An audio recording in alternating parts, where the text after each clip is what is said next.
প্রিয় মানুষের স্পেশাল দিনে অথবা যে কোনো অনুষ্ঠানে আপনারা এরকম সুন্দর মজাদার রেড ভেলভেট কেক বাসায় বানিয়ে নিতে পারবে। তবে প্রথমেই বলে রাখি, বেকিংয়ে আমার নলেজ শূন্য।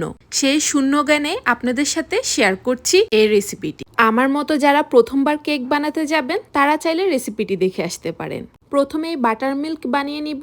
এর জন্য একটি বাটিতে 1 কাপ লিকুইড দুধের সাথে 2 চা চামচ পরিমাণ ভিনেগার দিয়ে এটাকে মিশিয়ে একপাশে রেখে দিব।